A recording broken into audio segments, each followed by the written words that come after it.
एक दिन बादशाह अकबर ने बीरबल से पूछा, तुम्हारे धर्म ग्रंथों में यह लिखा है कि हाथी की गुहार सुनकर श्री कृष्ण जी पैदल दौड़े थे। न तो उन्होंने किसी सेवक को ही साथ लिया, न ही किसी सवारी पर ही गए। इसकी वजह समझ में नहीं आती। क्या उनके सेवक नहीं थे? बीरबल बोले, इसका उत्तर आपको समय आने पर ही दिया जा सकेगा, जहां पनाह।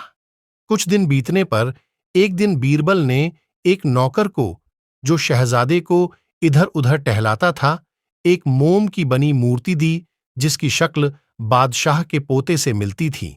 मूर्ति अच्छी तरह गहने कपड़ों से सुसज्जित होने के कारण दूर से देखने में बिल्कुल शहजादा मालूम होती थी।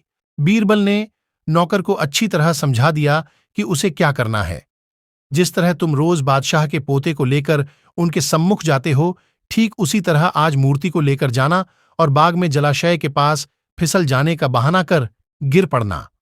तुम सावधानी से जमीन पर गिरना, लेकिन मूर्ति पानी में अवश्य गिरनी चाहिए।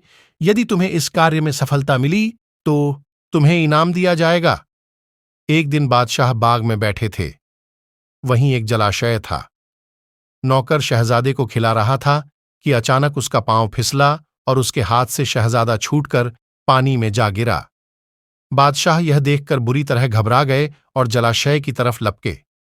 कुछ देर बाद मोम की मूर्ति को लिए पानी से बाहर निकले। बीरबल भी उस वक्त वहां उपस्थित थे।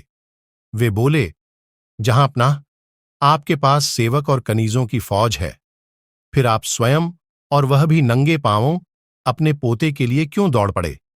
आखिर सेवक सेविकाएं किस दिन काम आएंगे? बादशाह बीरबल का चेहरा देखने लगे। अब भी आपकी आंखें नहीं खुली तो सुनिए।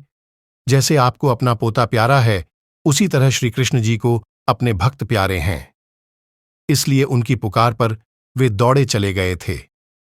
यह सुनकर बादशाह को अपनी भूल का एहसास हुआ।